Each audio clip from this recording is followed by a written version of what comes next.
Está começando a gravação.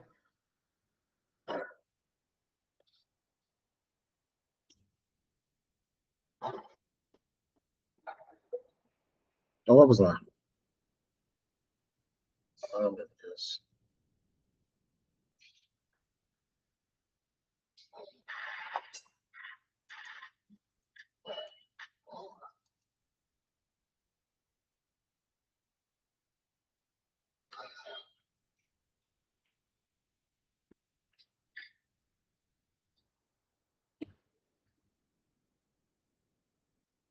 Aparecendo para vocês aí?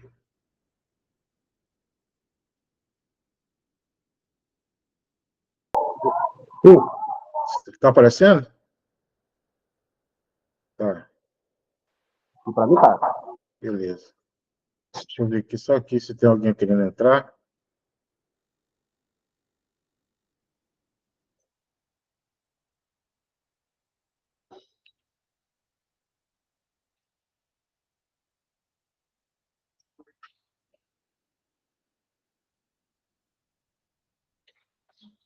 Então, é o seguinte. Houve ali o final do Antigo Testamento, com o último profeta canônico foi Malaquias. A nossa Bíblia é o último livro que está lá especificado, né? Malaquias. Aí houve um período de 400 anos de silêncio profético, né? Como os teólogos chamam. E nesse período não houve nenhum profeta inspirado por Deus. Houve sim muitos profetas, ou melhor, houve sim muitos escritores, pessoas que escreveram a vasta literatura, mas essa literatura não foi inspirada por Deus. Inclusive, os 7 livros que na Bíblia Católica tem, esses 7 livros foram escritos nessa época aqui, desse período interbíblico, de 400 anos. Então, não houve inspiração. Começou novamente a ter profeta inspirado com o advento do Novo Testamento, com João Batista, que ele batizava ali nas margens do Rio Jordão, lembrando que João Batista, mesmo estando a sua história sendo contada no Novo Testamento, João Batista é ainda da Antiga Aliança. Porque, teologicamente, o Novo Testamento ele começou com a morte do testador, ou seja, com a morte de Jesus. Ali sim inicia a nova aliança, com a morte do testador. Enquanto o testador está vivo, o testamento não tem validade.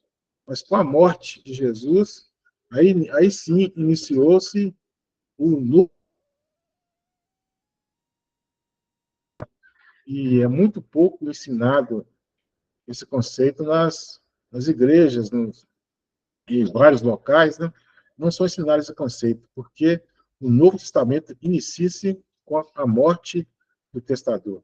Então, aqui, Jesus, ele, apesar de que ele é o representante da nova aliança, até então ali ele nasceu sob a lei. Por isso que ele diz que ele veio para cumprir a lei.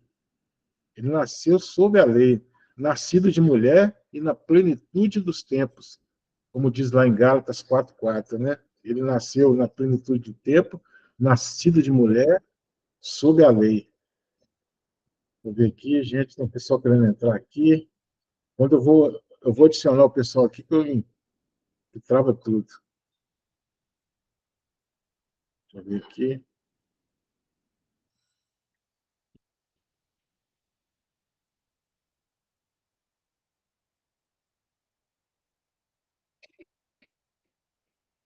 Deixa eu ver.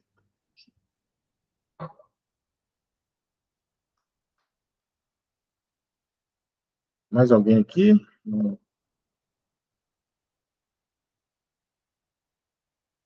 minutinho.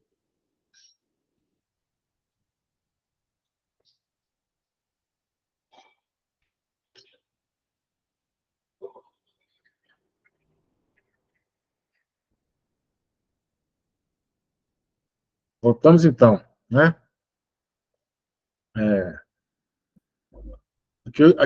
Essa parte aqui é que eu já expliquei, né, a respeito de João Batista, que ele veio como o precursor, né, do Senhor Jesus. Ele veio, como diz o profeta Isaías, ele veio para aplainar, né, as veredas, como ele veio como aquele que ia endireitar os caminhos, como diz o profeta Isaías. Esse conceito é muito interessante porque quando o rei ele mandava, quando ele ia a alguma localidade, ele mandava o seu percussor para lá, para aplanar os caminhos, para que a carruagem real pudesse passar sem grandes problemas, né? E, e aqui com João Batista foi a mesma coisa. João Batista veio para preparar o caminho para o Senhor, preparar, aplanar o caminho do rei que viria, do rei que viria implantar um grande reino. Esse reino é espiritual.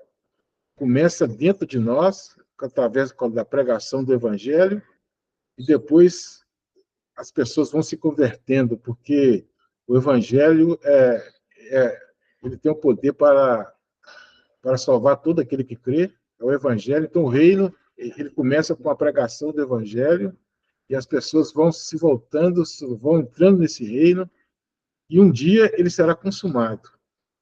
E esse reino será consumado quando ele vir nas nuvens, né? Como diz lá que no Novo Testamento, que ele virá nas nuvens. Aí sim será a consumação do reino. E fala uma coisa interessante lá em 1 Coríntios, capítulo 15, que o reino de Deus foi todo ele sujeitado a Cristo, menos aquele que o sujeitou. Aquele que sujeitou o reino a Cristo foi o próprio Deus. Então tudo está sob o domínio de Cristo, menos aquele que o sujeitou, que é o próprio Deus. Fala que depois que Cristo vier, ele vai, ele vai, ele vai restaurar o reino definitivamente, e ele entregará esse reino novamente restaurado ao Pai, e o Pai será tudo em todos. Veja que coisa maravilhosa, né? O Pai será tudo em todos. Essa está lá em 1 Coríntios, capítulo 15. E Jesus, ele veio, primeiramente, para uma questão jurídica. Ele veio para fazer com que a legalidade que o homem deu ao inimigo, quando o homem pecou, e a partir de então, o nosso adversário teve a legalidade de enganar as nações. Jesus veio justamente para tirar, destronar o inimigo.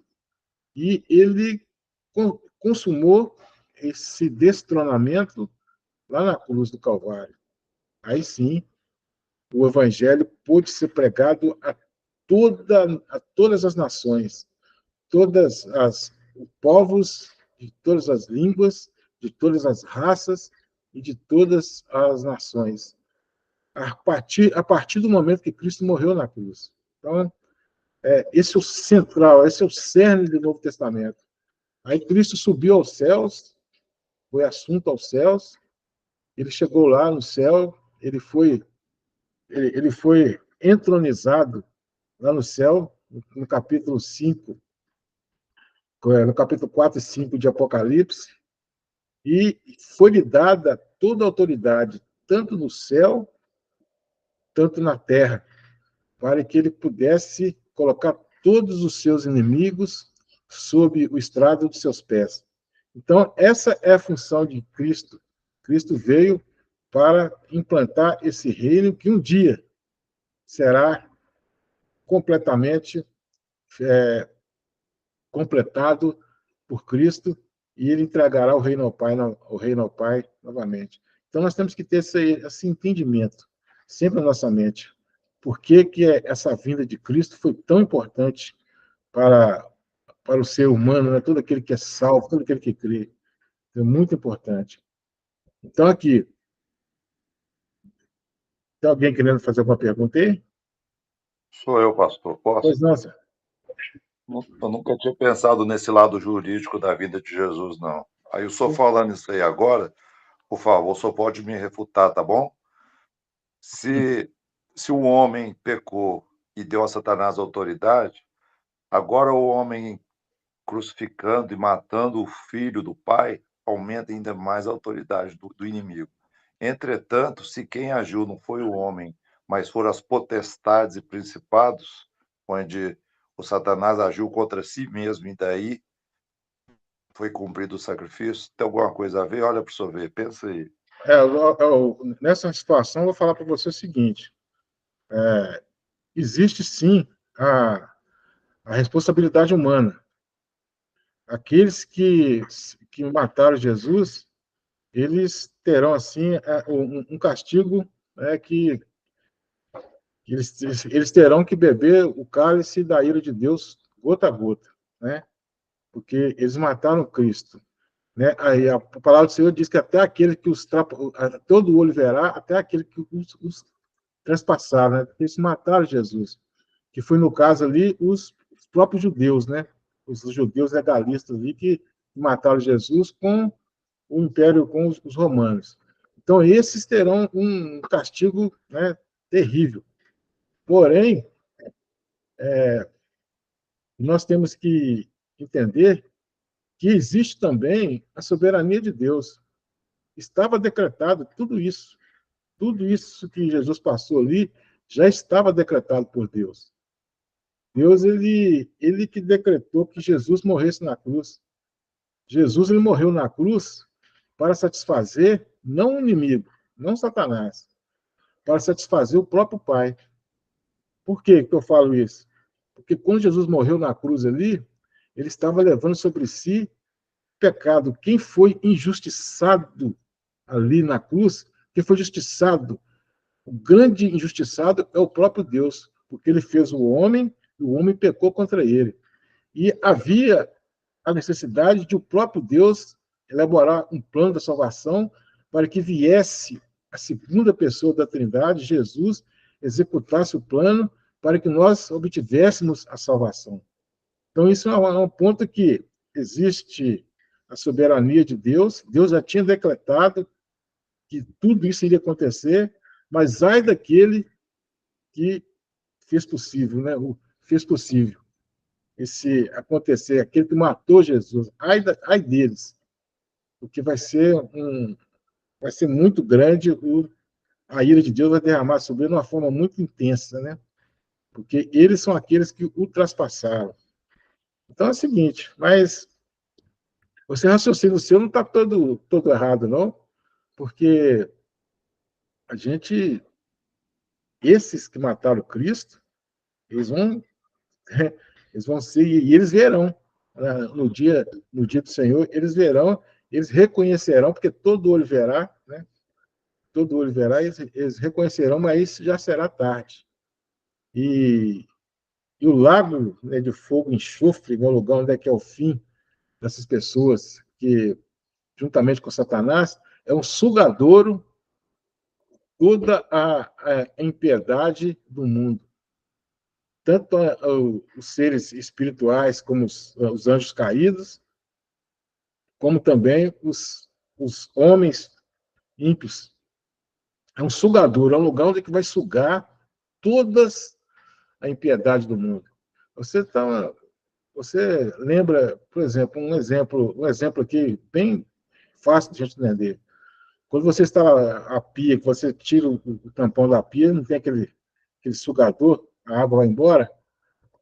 O lago de fogo e enxofre é isso, é mais ou menos isso. Tudo de errado, tudo de ímpio, tudo de iniquidade vai sendo lançado nesse sugador.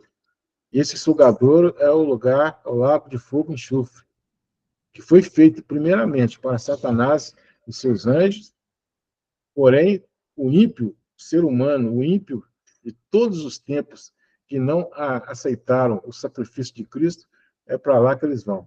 Eles vão para lá também, e é um lugar que será de intenso sofrimento, e que nós, a igreja do Senhor, já estará um lugar oposto, né? Que é o novo céu, nova terra, onde que será um intenso gozo, né? Uma intensa bem-aventurança, mas eu não queria estar na pele desse povo, não. Né? Eu não queria estar na pele desse povo, porque eles fizeram o que já estava determinado, mas eles quiseram isso. Eles mataram Cristo porque eles quiseram matar. Esse desejo estava no coração deles. Então, eles têm também a responsabilidade, mesmo que já tinha sido determinado por Deus. Isso é um dos paradoxos que eu sempre falo aqui, né? A, a responsabilidade do homem e a soberania de Deus andam juntas. Então, vamos lá. Vamos entrar, então, no Evangelho, o primeiro Evangelho aqui, que é o Evangelho de Mateus. Mateus foi aquele publicano, né? Cobrador de impostos, e o nome dele, o nome da carta é Carta Matachon, né? Que traduzido é segundo Mateus. Esse evangelho, Jesus apresentado, isso aqui eu já falei algumas vezes também, mas vale a pena a gente repetir, porque a gente aprende através da repetição. Através da repetição que você vai aprendendo, aí a gente retoma esse mesmo raciocínio em outro momento, a gente vai aprendendo, a gente vai absorvendo o conteúdo através dessa recepção, né? Essa repetição. Então, aqui, ele apresenta Jesus, Mateus, como o rei dos judeus. O rei dos judeus, ou o Messias esperado. Então, ele estava escrevendo essa carta, ou melhor, esse evangelho, né? Para os judeus. Porque ele não preocupa, Mateus, ele não preocupa em explicar os eventos que acontecem, porque como o povo que ele estava destinando a carta era judeus, eles já sabiam de todo o procedimento. Então, ele não tinha essa preocupação de falar minuciosamente dos aspectos da lei judaica. Ele falava de uma maneira natural e aquele povo entendia. Nós vamos ver que mais à frente aqui, os outros evangelistas tiveram uma perspectiva diferente. Nós vamos chegar lá. A provável escrita desse evangelho foi no ano 50, aqui eu pus antes de Cristo, mas é depois de Cristo. DC. Na Palestina, né? Na Palestina, aquela região lá onde que fica Jerusalém e tal, esse nome Palestina foi dado posteriormente, né? Porque havia um povo lá que eram os filisteus, que a tradução de filisteus seria essa Palestina, né? E foi dado depois, bem depois, tanto que os judeus eles não reconhecem de forma alguma, eles não falam que aquela região é a região da Palestina. Isso foi dado posteriormente pelo imperador romano, né? E porque ali habitou os filisteus. Os irmãos lembram dos filisteus, né? Daquele gigante lá e tal, Golias. Então, há um outro entendimento que seria outro grupo de filisteus que estiveram ali depois, mas isso é uma coisa que a gente ainda não tem muita certeza de quem seriam esses filisteus. Mas, enfim, a Palestina foi dado ali, chamada ali por causa desses filisteus que habitavam ali. O Evangelho de Mateus é o mais longo, né? É o mais extenso. Ele tem 28 capítulos. Você pode olhar na sua Bíblia aí, que ele tem 28 capítulos, e a autoria é reconhecida pela Igreja Primitiva e creditada ao próprio Mateus. Então, não há, assim, muita dúvida de quem escreveu, se o próprio Mateus, né, que era o coletor de impostos. E a datação provável seria de 58 a 68 depois de Cristo, a escrita, né? Veja bem que Cristo morreu ali no ano, depois dos anos 30, né? E o primeiro evangelho só foi escrito 28 anos depois. 28 anos depois que foi registrado por Mateus, né? Esse evangelho. Então não foi escrito assim, não, Jesus vivendo, a pessoa ia escrevendo, acompanhando Jesus escrevendo, não. Esses escritos foram compilados bem depois. Aqui nós estamos em 68, nós estamos perto aqui da queda de Jerusalém, onde o Tito, né, Tito Vespasiano entrou lá e destruiu o templo, né? O templo de Jerusalém, e não ficou pedra sobre pedra.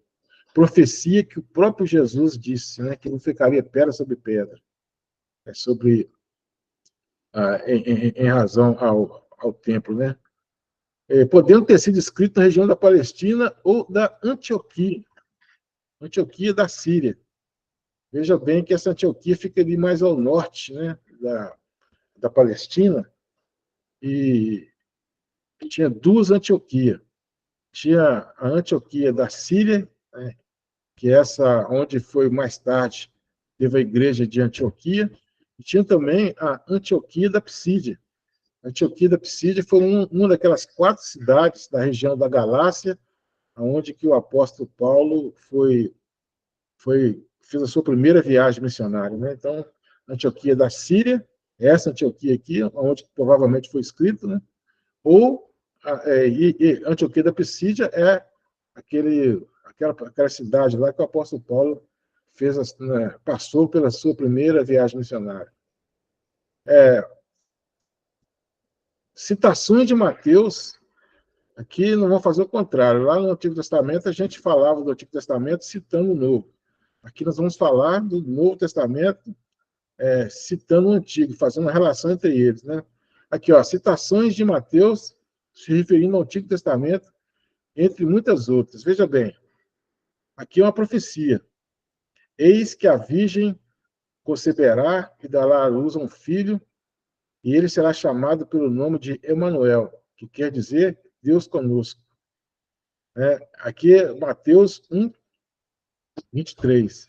E aqui Isaías 7, 14. 700 anos antes, a profecia dele. Portanto, o Senhor mesmo vos dará um sinal.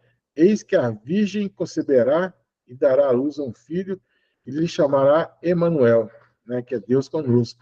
Então, Isaías, 700 anos antes, profetizou que viria de uma virgem, né, que dessa virgem nasceria o Emanuel, que é Deus conosco, Deus no nosso meio, né?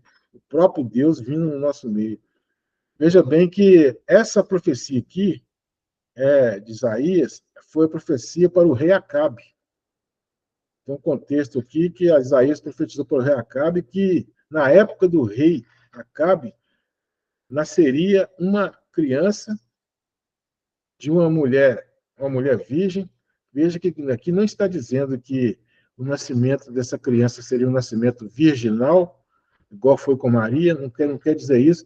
Quer dizer que uma mulher virgem que um dia ela se casaria e daria à luz a um filho.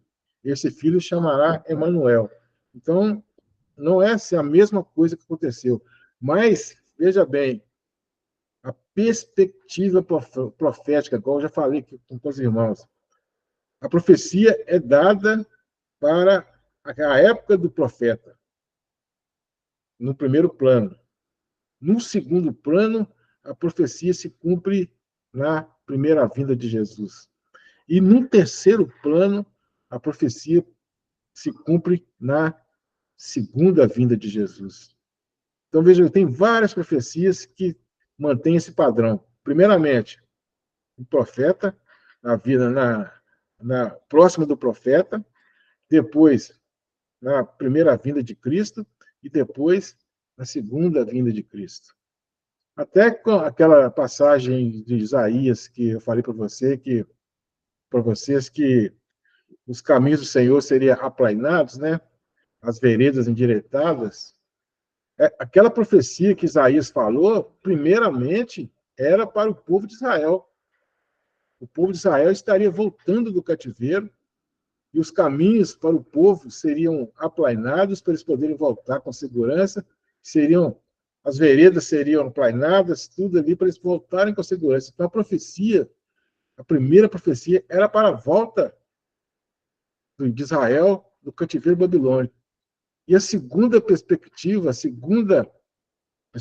foi de João Batista aplainando os caminhos do Senhor, que estava implantando um reino muito maior.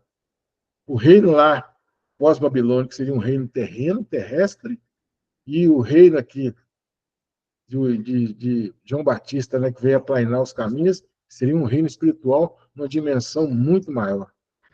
Então, veja bem que a coisa é muito interessante, né?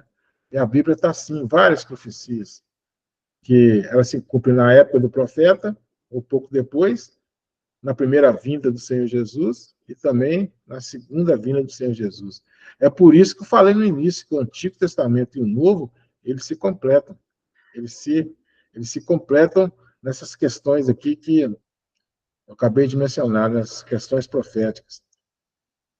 Portanto, Mateus e Isaías têm uma profunda relação profética em relação a Cristo, né?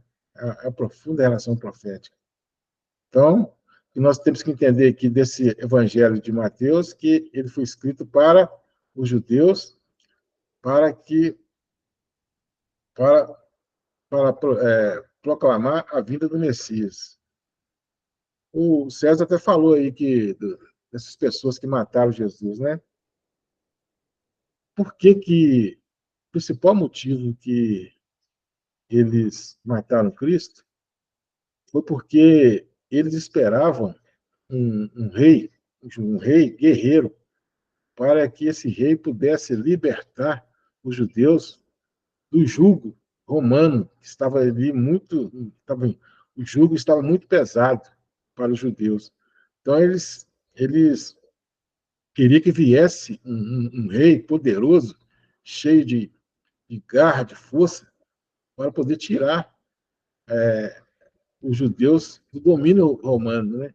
E ao longo dos tempos, depois que eles foram levados cativos, os judeus sempre tiveram um povo dominando eles, né? Sempre tiveram.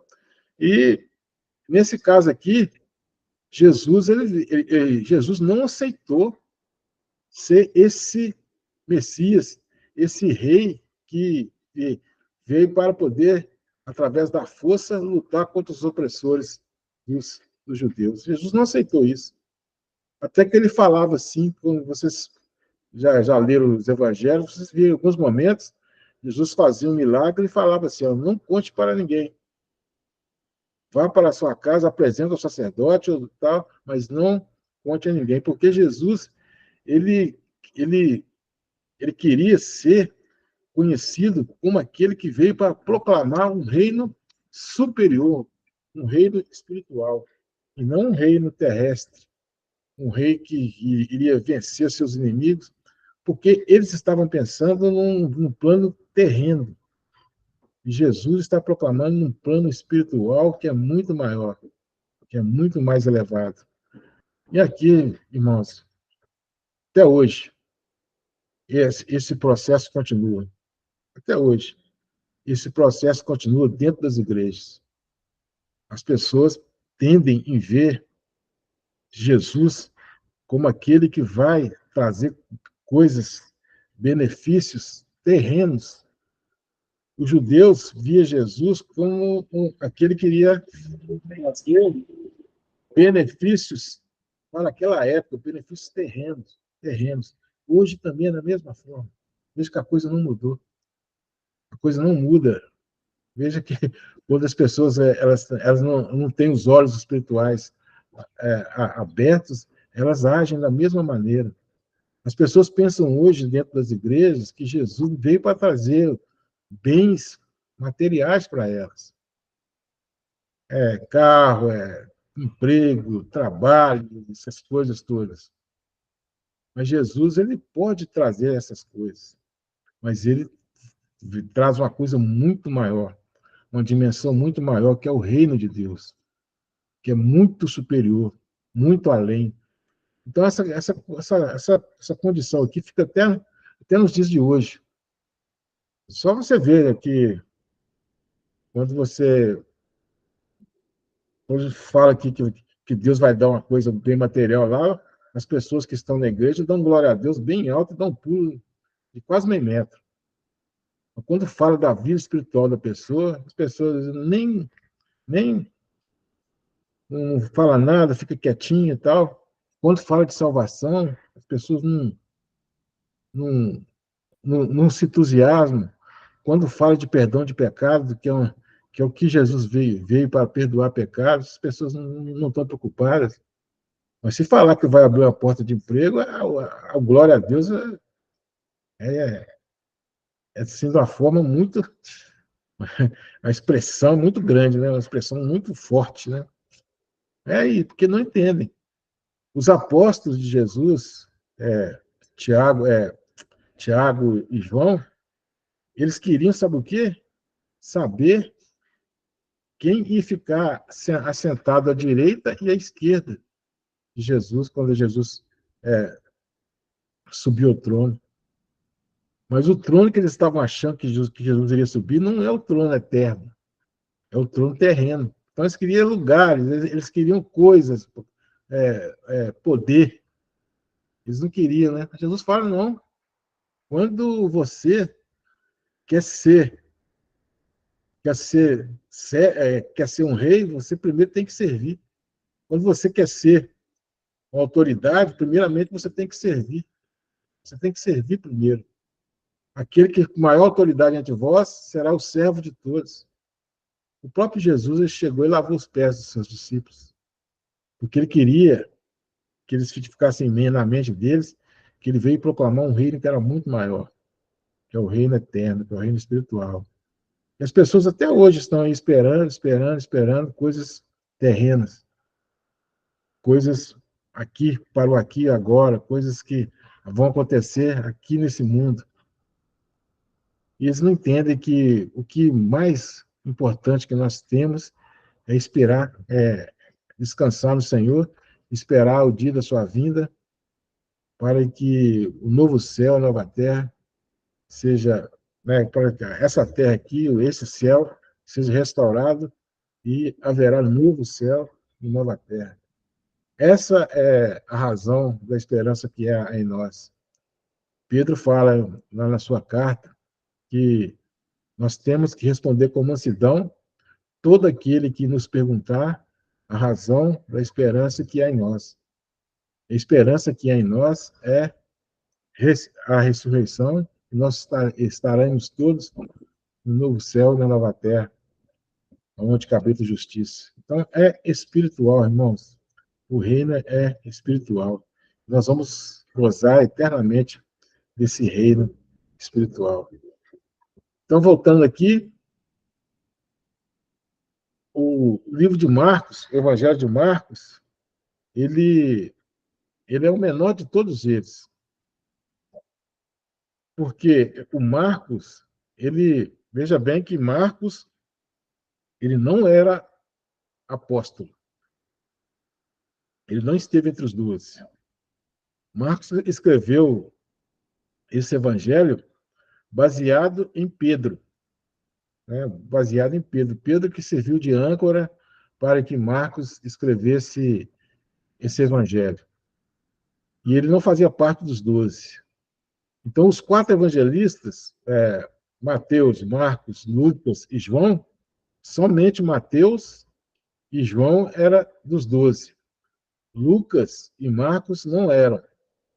E Lucas, ele nem judeu era, ele era grego. Então, veja bem que ele nem judeu era, mas foi um escritor inspirado e também muito importante para nós conhecermos, através dos seus escritos, o verdadeiro Jesus, né? Mostrou para o mundo o verdadeiro Jesus. Então, o Evangelho de Marcos, ele apresenta Jesus como servo. Como servo. Ele não apresenta Jesus como Messias lá dos judeus, nem como rei dos judeus. Ele apresenta Jesus como um servo.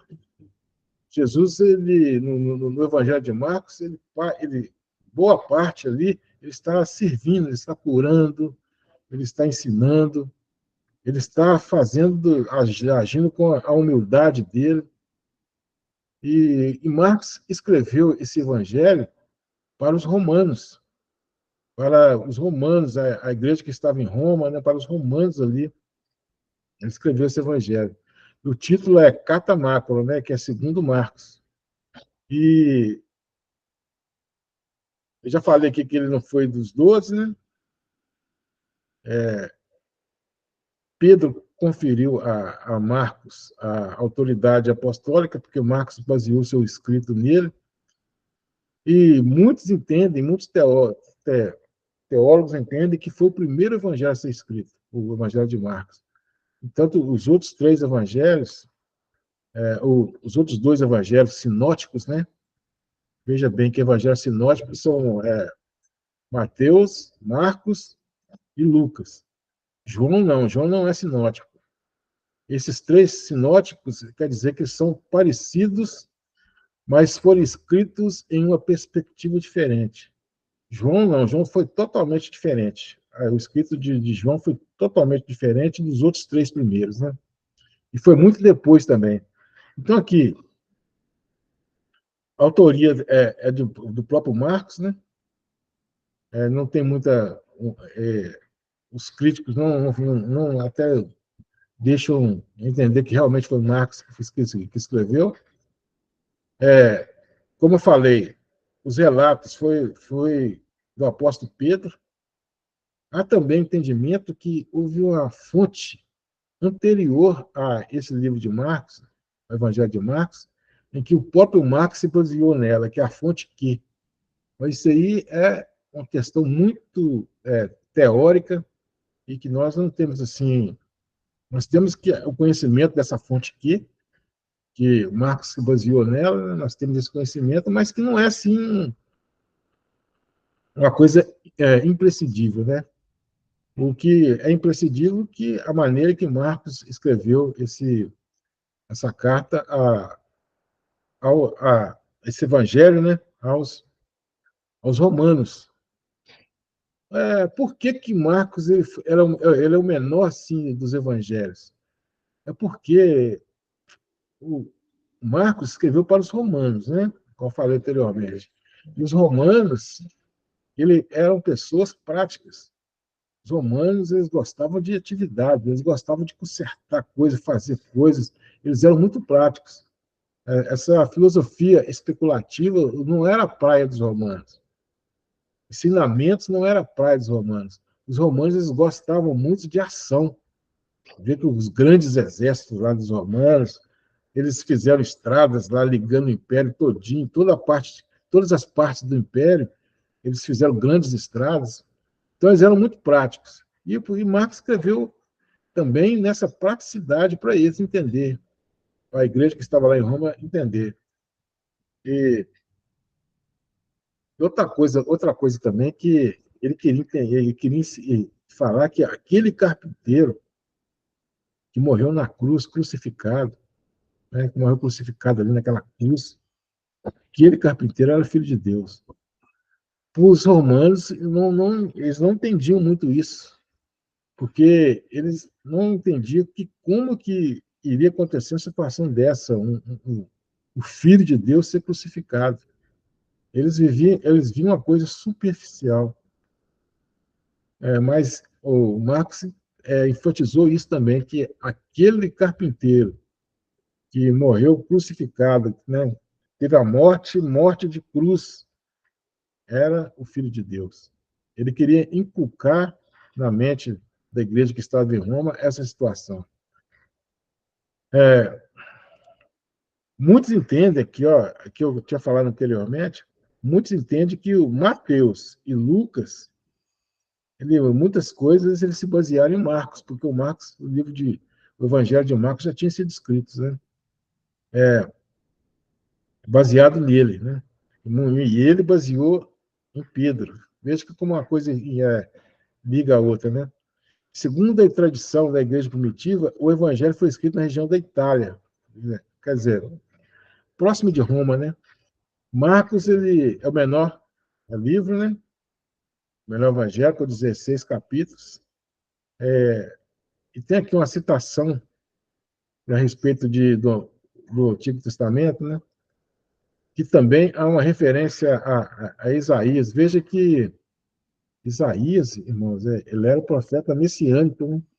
Muitas profecias que Isaías, né, profetizou naquela época se cumpriu em Cristo. Então, ele era o profeta messiânico por excelência, o Isaías. E diz aqui: voz do que clama no deserto, preparai o caminho do Senhor, endireitai as suas veredas. Marcos 1:3.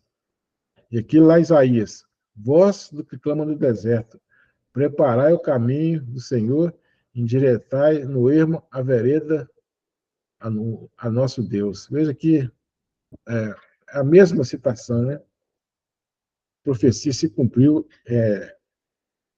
no Novo Testamento, nos escritos lá do Novo Testamento, né? A principal característica do Evangelho de Marcos foi relatar os fatos ocorridos. Jesus, Marcos, ele está sempre ali. No Evangelho de Marcos, Cristo está sempre em movimento.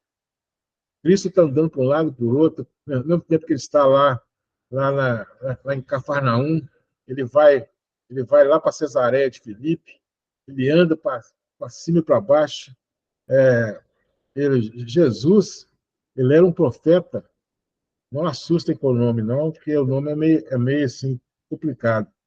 Jesus era um profeta peripatético, ou seja, ele ensinava, ele pregava e, ao mesmo tempo, ele andava.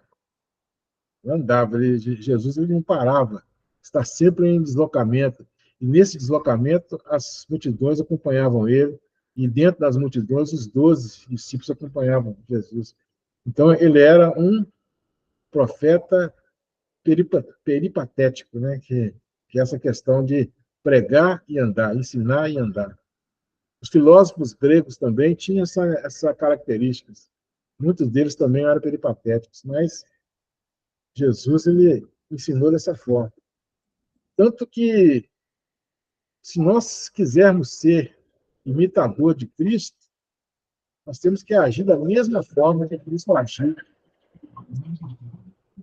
Hoje, irmãos, nós ficamos somente dentro da igreja. Nós ficamos dentro da igreja. Não é errado você cultuar a Deus, né? Mas veja bem, Jesus ele não ficava somente dentro do templo. Jesus ele saía e ia pregar o evangelho. Então, se nós quisermos ser imitadores de Cristo, nós também temos que agir da mesma forma. Não ficar somente entre as quatro paredes dos templos, né, das igrejas, né, ali entre as quatro paredes, sair para pregar o evangelho em todas as localidades. Aí sim nós estaremos sendo imitadores de Cristo, realmente. Mas a cultura nossa, infelizmente, é essa. A gente fica dentro da igreja, confinado dentro da igreja, ali a gente ora, a gente faz tudo ali dentro da igreja, a gente ensina, a gente aprende. Não é errado isso, não estou falando que isso é errado. Mas nós não podemos ficar só nisso, nós temos que sair. Eu fiz um curso de especialização em evangelismo, que eles abordam muito isso, né? Evangelismo de seitas, de heresias, eles abordam muito isso, que nós não podemos ficar somente dentro das igrejas.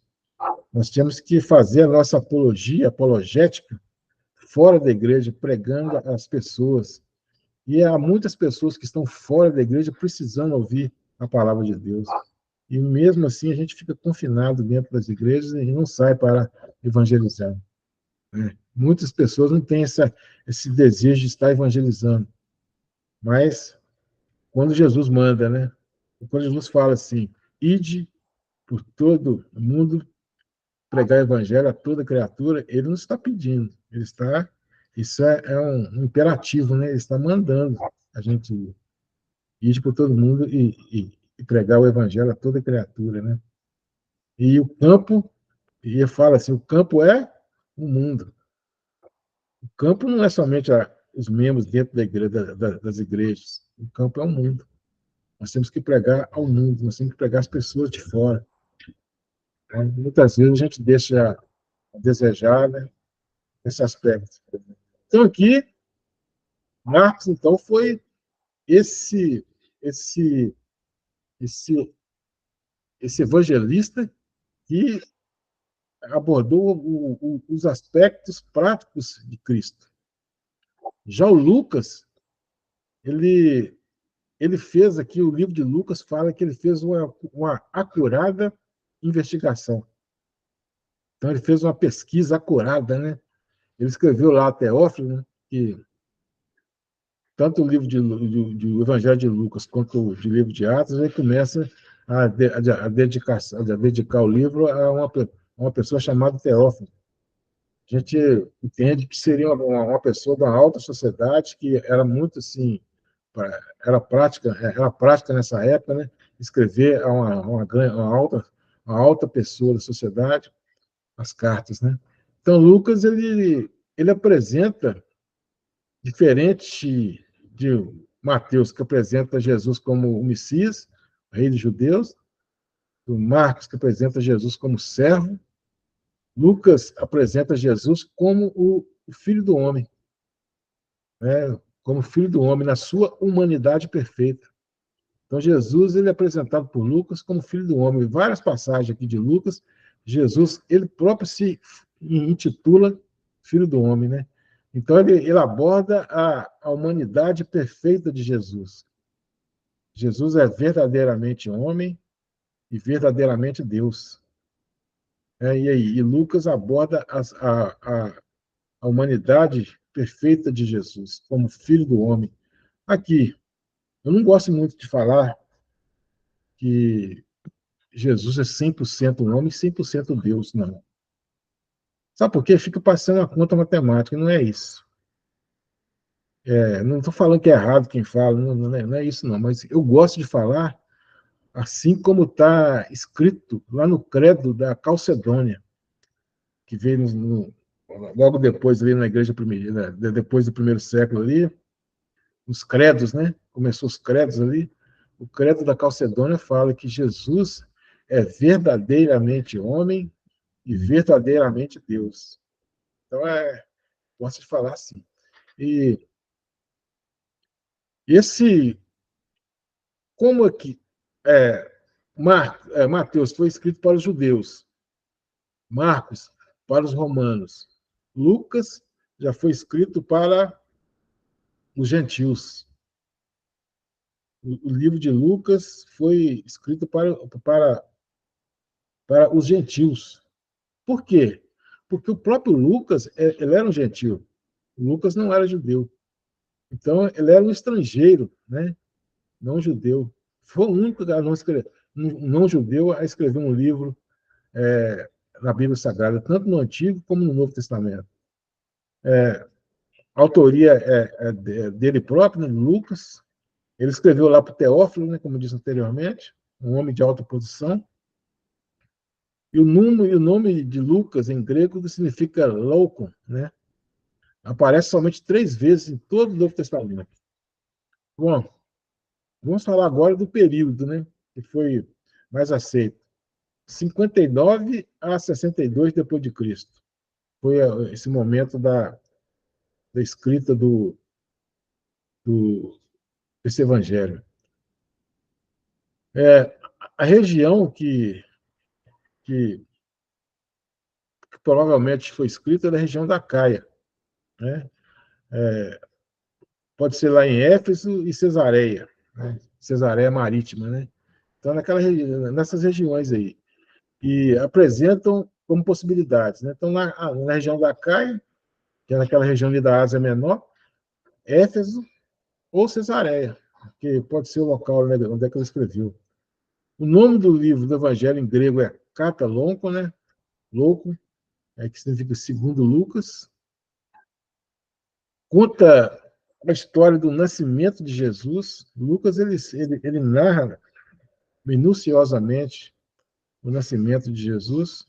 Mateus também narra esse nascimento de Jesus. Mas Lucas, ele faz uma, como disse anteriormente, né, ele fez uma pesquisa acurada, né, ele fala do nascimento de Jesus, tem, assim como em Mateus, tem a genealogia de Jesus, só que o Mateus, como ele estava escrevendo para os judeus, a genealogia de Jesus vai até, de Mateus, de, de, de Abraão, né, até Mateus, passando por Davi. E Lucas não. Lucas, ele faz, a genealogia de Lucas vai até Adão. Por que vai até Adão? Porque ele estava escrevendo para os gentios. Ele não estava escrevendo somente para judeu. E o povo judaico ali, o povo judeu começou ali com Abraão. E Lucas escreve para até Adão, onde começou a raça humana, né? Mais uma vez, ele enfatiza a humanidade perfeita de Jesus. Jesus era a humanidade perfeita dele, um homem, o filho do homem, né? A citação aqui do Antigo Testamento identifica aqui o ministério de João Batista se identifica com Elias, né? Porque tem assim uma identificação de João Batista com Elias. Mas não é que João Batista é o Elias encarnado, não é isso. João Batista, o ministério de João Batista se identifica com o ministério que foi de Elias. E aqui diz assim a citação: e irá adiante do Senhor no espírito e poder de Elias, para converter o coração dos pais aos filhos, converter os desobedientes à prudência dos justos e habitar para o Senhor um povo preparado. Aqui, Lucas 1,17, ele fala dessa maneira. E na narrativa de Lucas, ele usa uma linguagem muito apurada, né? Muito, o grego dele, de Lucas, era o mais puro, e o mais ele falava com muita eloquência, né? Por quê? Porque ele era uma pessoa de uma alta cultura, né? Lucas era um médico. Inclusive, lá em 2 Timóteo, o apóstolo Paulo fala que todos, todos me abandonaram, somente Lucas está comigo. O apóstolo Paulo estava sendo prestes a ser martirizado ali, numa masmorra, né? Estava numa masmorra, prestes a ser martirizado. Muitos falam que ele estava na antessala do martírio. Ele fala que o único que estava do lado dele era, era Lucas, o médico amado, né? Aí a gente traz aqui uma, uma aplicação para os pastores de hoje. Paulo foi o maior plantador de igreja. Paulo foi um grande pastor, um homem de Deus que pregou a palavra. Hoje, o que nós temos aqui no Ocidente, muito se dá pelo ministério de Paulo, o apóstolo Paulo, e ele morreu solitário, numa masmorra, e todos o abandonaram. Todos o abandonaram, menos Lucas, né? A gente aplica para a vida dos pastores de hoje. Os pastores, eles são muito solitários. O ministério deles, o pastor que é compromissado com a verdade, e prega a verdade, ele muitas vezes ele não tem com quem se relacionar, pedir um conselho. Muitos esquecem que os pastores são feitos de carne e osso. Pastores são feitos de carne e osso.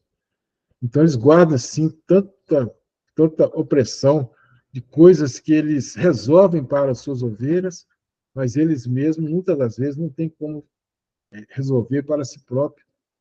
Ou alguém, ou então escorar um ombro amigo de uma outra pessoa. Às vezes não tem isso. Então, muitos pastores se tornam seres solitários, mesmo cuidando de várias pessoas. Então, a gente tem que olhar com bastante carinho para os nossos pastores, porque é assim que eles se sentem, na maioria dos casos, né? Eles se sentem abandonados, muitas vezes incompreendidos, muitas vezes não tem o suporte e muitas vezes não tem até mesmo a condição financeira. Quantos pastores aí ficam a vida inteira na igreja, fazendo a obra do Senhor e tal, e não tem uma aposentadoria, e se trazendo para o mundo, né, o mundo terreno. Isso tudo influi. E é, é uma, é uma, é uma, o pastor que é comprometido com a verdade, quando ele prega a verdade, ele muitas vezes, não estou generalizando não, tá?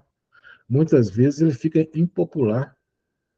As pessoas se afastam, porque ele está pregando a verdade, aquela verdade está confrontando aquela pessoa, e aquela pessoa não quer ouvir a verdade e quer permanecer nas mesmas práticas que ela estava anteriormente. E isso que acontece, afasta do pastor, não dá assim devido, não reconhece os seus pastores. Né?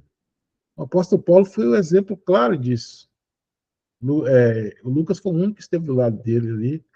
Todos os seus aliados abandonaram. Ele foi julgado, ele foi martirizado, ele foi decapitado, né?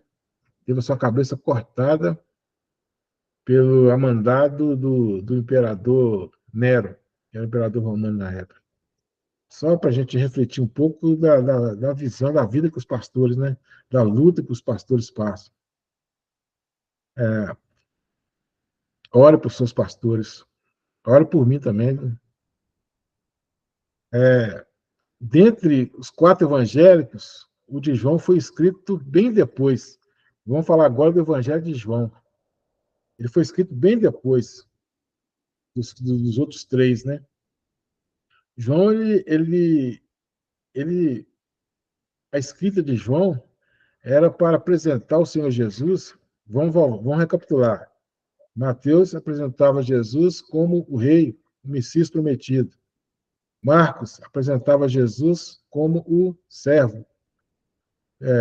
Lucas apresentava Jesus como o Filho do Homem, na sua humanidade perfeita. E João apresentava Jesus como o Filho legítimo, o Filho unigênito de Deus. Essa era a apresentação de João.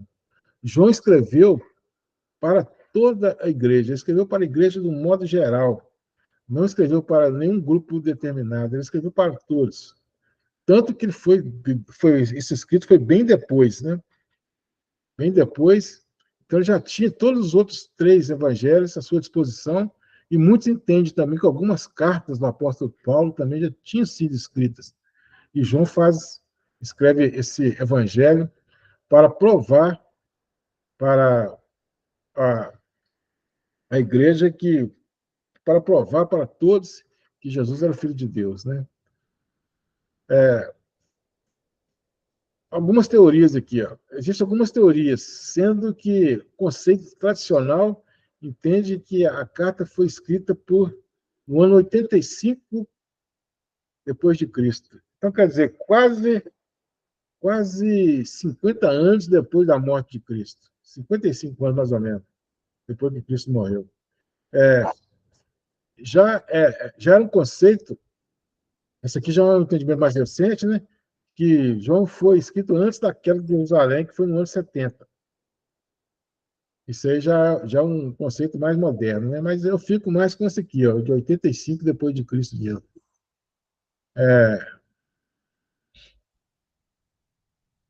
Ele escreveu ali, os estudiosos baseiam que o depoimento de Clemente de Alexandria afirmava que teria escrito o 4º evangelho para suplementar os 3 primeiros, né?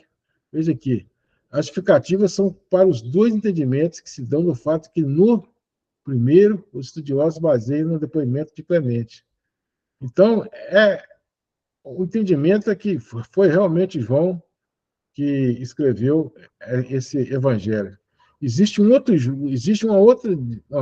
outra corrente que diz que não era o João apóstolo que escreveu, ou melhor, que escreveu, ele escreveu esse evangelho, ele escreveu 3 cartas e ainda escreveu o Apocalipse. Né? Então, quer dizer, ele escreveu 5 livros aqui no Novo Testamento. Ele só fica atrás do apóstolo Paulo, que escreveu 13.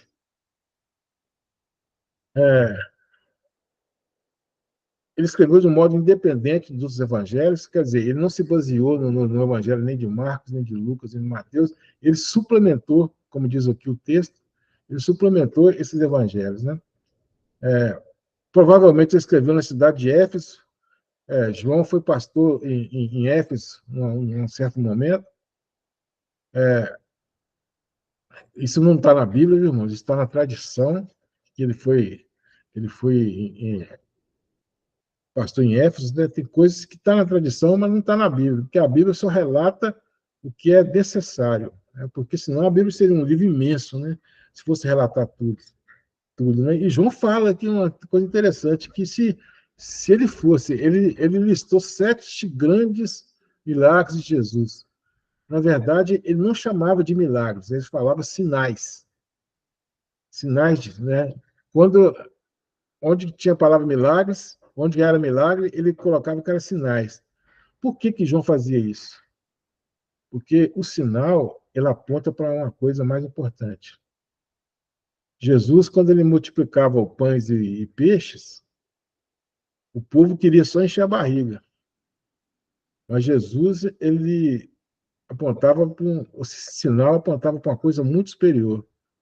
Jesus, ele falava assim, ele transformava, ele multiplicou os pães, mas ele também falou assim, eu sou o pão da vida. É uma coisa muito maior, né?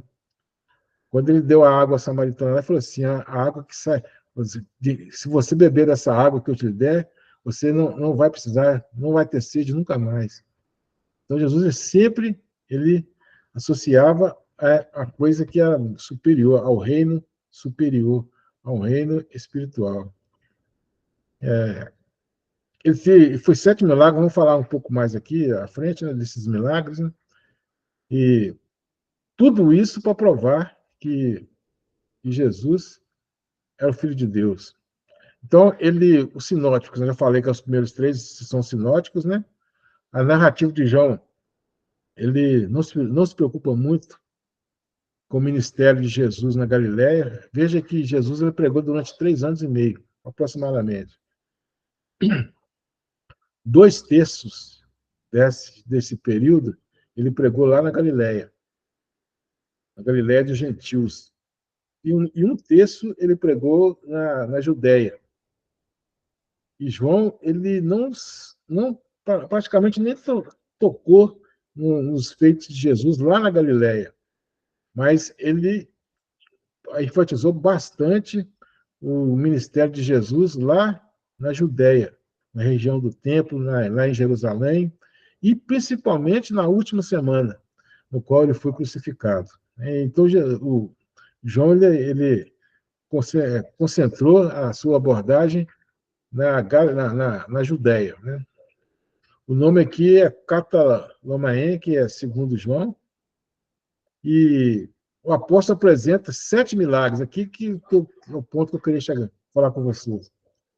Ele apresenta 7 milagres, ele falou que, próprio no final do livro dele, ele fala que se fosse colocar todos os milagres de Jesus, ele não caberia em livros, né? E tanto de muitos que foram, né, esses milagres, esses sinais, né? Mas aqui ele fala 7, especificamente de 7. E, primeiramente, ele fala dos milagres, né? Os 7 milagres, e também fala de Cristo. Ele falou 7 vezes também, eu sou. Êxodo capítulo 3, quando Moisés perguntou para, para o anjo, né? O anjo do Senhor que estava ali na sarça ardente, ele perguntou qual que é o nome. O anjo falou assim: meu nome, eu sou o que sou. Fale para eles que grande eu sou. Deus falou, né? Grande eu sou o que sou. Esse é o nome de Deus, o Yahvé, o H, Y, WH, e o Yahvé, as 4 letras do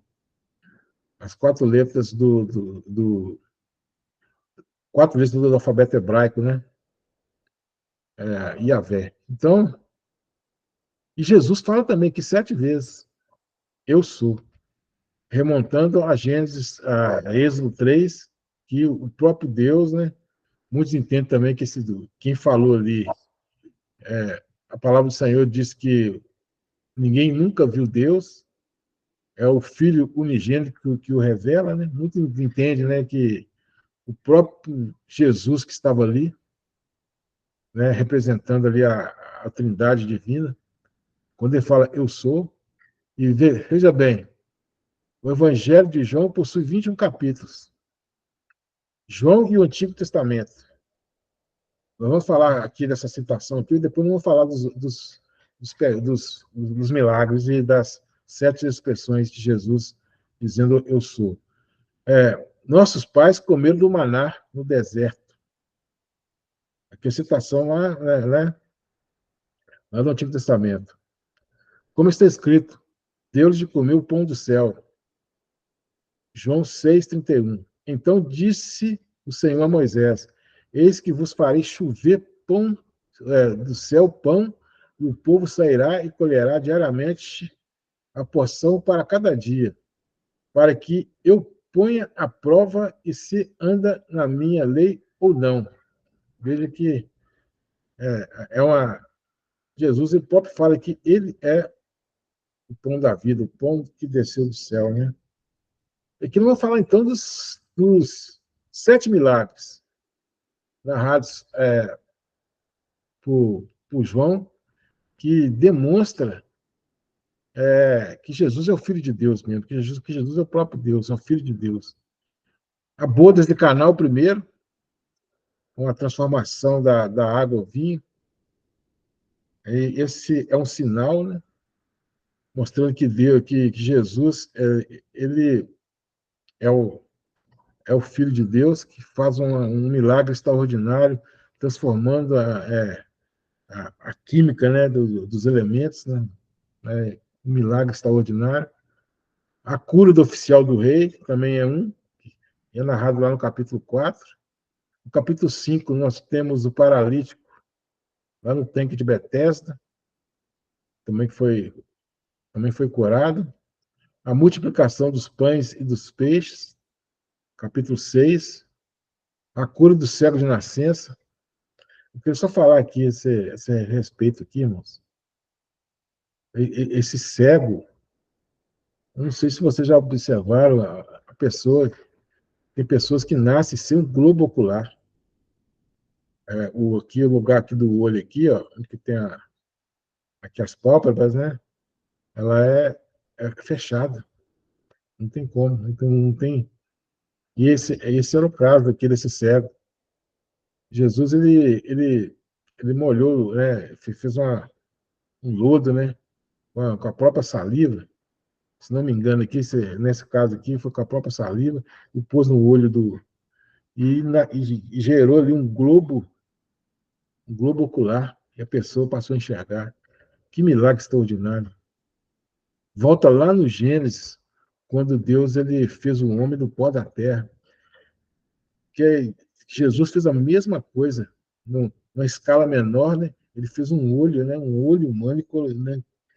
Porque ele é o Filho de Deus.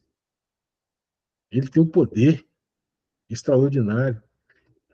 Ele é a ressurreição de Lázaro também. Depois de 4 dias lá, o Lázaro reviveu. Também a ressurreição, né, do próprio Cristo, que essa ressurreição também é muito interessante, que Deus ressuscitou, o Espírito também e o próprio Cristo. Tem as três narrativas falando dessa ressurreição. Agora são as expressões aqui que fala que Cristo diz eu sou. Essa aqui é muito interessante, porque Jesus fala, eu sou o pão da vida. Né? Porque as pessoas queriam comer só o pão, né? O pão que era multiplicado ali, encher a barriguinha. Jesus ia para um lado, eles iam lá para atrás do pão. Jesus fala que eu sou o pão da vida. Eu sou o pão que te dá a vida eterna. O meu corpo é comida e meu sangue é bebida. Quando Jesus falou isso aqui, as pessoas elas começaram a sair, e foi saindo uma a uma, a multidão que estava ao redor dele. Aí ficou somente os 12. Aí Jesus falou assim: vocês não querem ir também, não? Aí Pedro falou assim: não, como que nós iremos? Somente tu tem a palavra da vida eterna. Pedro entendeu. Pedro entendeu esse aspecto aqui de Jesus, o pão da vida. Só o Senhor, mestre, tem a palavra de vida eterna. Como que nós vamos sair? Isso aqui também nos ensina também que às vezes a gente prega a palavra e muitas vezes, né, as pessoas se afastam da gente porque a gente está pregando a palavra, sendo que o próprio Jesus, que foi o Filho de Deus que esteve aqui na Terra e pregou a palavra, e as pessoas também se afastaram dele. Eu sou o pão da vida. Eu sou a luz do mundo. Também Jesus fala que ele é a luz do mundo. Tudo relacionado com eu sou lá de Êxodo 3. Eu sou a ressurreição e a vida. É, eu sou a porta. Veja bem, eu sou a porta. Eu sou a videira. Eu sou o bom pastor. E eu sou o caminho, a verdade, a vida. Todas essas expressões mostram que a deidade de Jesus afirma Jesus como Deus, o grande Filho de Deus, que veio e fez essa brilhante obra para nós obtermos essa redenção. Então, vamos nos dedicar mesmo a, a pregar esse bendito Evangelho, porque esse Evangelho tem o poder para salvar todo aquele que crê. É esse Evangelho que nós temos que pregar. Não ficar inventando muita coisa, ficar inventando isso, fazendo aquilo, para quê? O que Deus nos mandou, o que Jesus nos comissionou, nos mandou, é pregar o Evangelho. E o Evangelho está nas páginas da Bíblia Sagrada. Vamos ter a visão do reino de uma forma geral, da forma espiritual. Não vamos ter visão do reino terrestre, como muitos estão vendo hoje. Vamos ver o reino grandioso, e que um dia o Deus Todo-Poderoso, ele será tudo em todos. Quando o Filho, no qual ele, Deus, sujeitou o reino, entregar o reino para ele novamente, o reino restaurado. E Deus será tudo em todos. Isso é glorioso demais. Então irmãos, terminou aqui a nossa aula. Alguma pergunta a respeito do que foi falado hoje? Alguma colocação? Alguma afirmação? Pastor, tem alguma colocação teológica entre o nome apresentado por Mateus, Emanuel, e o nome Jesus, que a gente conhece? O nome Jesus, o nome Jesus é transliterado do Antigo Testamento como Josué, né? É o mesmo nome. Jesus significa Deus salva. Deus salva. E o Emanuel significa Deus conosco. O que o Emanuel ele nos ensina, esse Deus conosco nos ensina? Porque Deus veio da sua glória, da sua majestade, da sua grande majestade. A palavra do Senhor diz que é, Jesus, ele, mesmo sendo Deus, ele não teve como usurpação ser igual a Deus, se fazendo na figura humana, semelhante a homens, se fez servo e foi obediente até a morte, morte de cruz. Então, é o próprio Deus que habitou conosco, é o Deus conosco, é esse Deus que habita no nosso meio. Ele habita no meio ele é o cabeça da igreja e ele habita na igreja também. É o Deus Emanuel. Deus sempre quis estar no meio do seu povo. Lá no Antigo Testamento, Deus ele ordenou que fizesse o tabernáculo para que ele pudesse habitar no meio do povo de Israel. esse tabernáculo apontava para Cristo, que um dia viria e iria habitar num tabernáculo muito maior, num templo muito maior, que era o nosso meio, a igreja do Senhor, um templo muito maior. E Deus é conosco, Emmanuel quer dizer Deus é conosco. E Jesus é Deus salva, né? Lá no hebraico é Yoshua, né? Yeshua, e no grego é Jesus, e no português é Jesus, que é Deus no nosso meio. Deus salva. Realmente ele salvou, porque ele mandou seu filho aqui com esse nome para nos salvar, né? E Emmanuel é Deus conosco, Deus habitando no nosso meio. Ele veio aqui, andou nos nossos caminhos, bebeu da nossa água, sentiu fome, sentiu sede, sofreu injustiça, mas ele venceu. E hoje ele está à destra de Deus, intercedendo por nós. E ele vai colocar, está colocando todos os seus inimigos sob o estrado dos seus pés. Um dia ele voltará cheio de glória.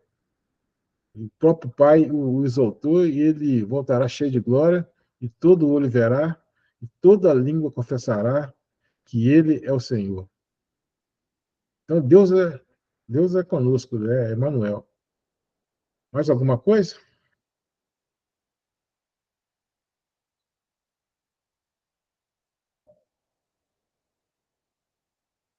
Tudo tranquilo?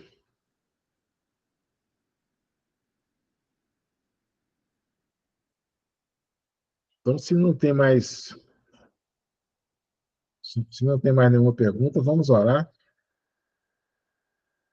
Aí já semana que vem a gente já inicia aí o capítulo 2, né?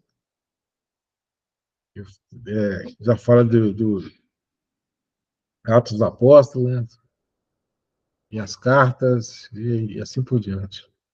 Então, se não há mais nenhuma pergunta, nenhuma colocação, nenhuma provocação também não tem, não? Então vamos lá. Senhor Deus, nosso Pai, nós buscamos o Senhor neste momento em oração, te agradecendo, Pai amado, pela vida de cada irmão, de cada irmã que está participando aqui desse seminário. Pai amado, eu sei que a luta está grande, a luta não é fácil, os irmãos têm os seus afazeres no dia a dia, mas é do Senhor que vem a nossa força. A tua palavra diz que o Senhor é o nosso escudo e o Senhor é o nosso galardão. Pai amado, que o Senhor venha abençoar grandemente os familiares, os irmãos que estão participando hoje, os irmãos que não puderam estar participando. Abençoe também os pastores, líderes da Igreja Batista da Família. Dê a eles, Pai amado, Pai querido, força para continuar levando em frente essa obra, essa igreja. Pai amado, Pai querido, em nome do Senhor Jesus, eu te agradeço por essa rica oportunidade de estar aqui, aprendendo juntamente com os irmãos um pouco mais da sua palavra. Assim eu oro e te agradeço. Em nome do Senhor Jesus. Amém. Amém. Amém. Levante suas mãos aí, onde você estiver. Amém. Vamos dar a bênção apostólica. Glória a Deus, aleluia. O amor do nosso Deus, a graça do nosso Senhor e Salvador Jesus Cristo, a doce comunhão do Espírito Santo, seja com todos, não só hoje aqui no Seminário Teológico do Batista da Família, mas também por toda a Igreja do Senhor, espalhada pela face da terra. Que haja paz e salvação na nação de Israel. Toda aquela que tem fé, pode dizer amém?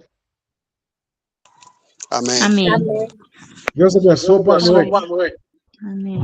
Amém, boa noite. Boa noite.